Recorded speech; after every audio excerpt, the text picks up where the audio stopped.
Top యూనివర్సిటీలలో BTech చేద్దాం అనుకుంటున్నారా? అతి తక్కువ ఫీజ్ స్కాలర్షిప్ తో ఎడ్యుకేషన్ ఫినిష్ చేయాలనుందా? అయితే వి సోర్స్ వారి ఎడ్యుకేషన్ ఫేర్ కి అటెండ్ అవ్వండి. స్టూడెంట్స్ మీ ఇంజనీరింగ్ లో computer science, artificial intelligence, machine learning, data science, cyber security లాంటి ఫ్యూచరిస్టిక్ కోర్సెస్ ఏదైనా సరే చేయాలనుకుంటే జూన్ 29న సండే రోజు టీ హబ్ లో గ్రాండ్ లెవెల్ లో జరుగుతున్న వి సోర్స్ ఎడ్యుకేషన్ ఫేర్ చాలా హెల్ప్ అవుతుంది. ఇండియాలోని నాక్ A++ అక్రిడేషన్ పొందిన టాప్ యూనివర్సిటీల నుంచి ప్రతినిధులు వస్తున్నారు. అతి తక్కువ ఫీజుతో స్కాలర్షిప్ పొందే గొప్ప అవకాశం. మీకు కావలసిన ప్రతి ఇన్ఫర్మేషన్ ని, బోలెడన్ని ఆప్షన్స్ ని మీ ముందుంచుతారు. ప్రతి విషయాన్ని డైరెక్ట్ గా తెలుసుకోవచ్చు.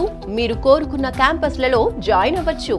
జూన్ 29న సండే రోజు టీ హబ్ లో గ్రాండ్ లెవెల్ లో జరగబోయే ఎడ్యుకేషన్ ఫేర్ లో ఎడ్యుకేషన్ లోన్ మేళా కూడా జరగబోతోంది. ఎలాంటి ష్యూరిటీ, ఎలాంటి ప్రాపర్టీ అష్యూరెన్స్ లేకుండానే ఎడ్యుకేషనల్ లోన్స్ అందించేందుకు nationalised banks and NBFCs, foreign banks మీకోసం సిద్ధంగా ఉండబోతున్నాయి. సో డియర్ స్టూడెంట్స్, ఇంజనీరింగ్ చేయాలి అనుకునే ప్రతి ఒక్కరూ వి సోర్స్ వారి ఎడ్యుకేషన్ ఫేర్ కి అటెండ్ అవ్వండి. బెస్ట్ క్యాంపస్ ని సెలెక్ట్ చేసుకోండి. మీ లైఫ్ ని నెక్స్ట్ హైట్స్ కి తీసుకెళ్ళండి. వి సోర్స్ వారి ఎడ్యుకేషన్ ఫేర్ కోసం ఈ కింది నంబర్ కి కాల్ చేయండి. V source education fair, one stop solution for your future.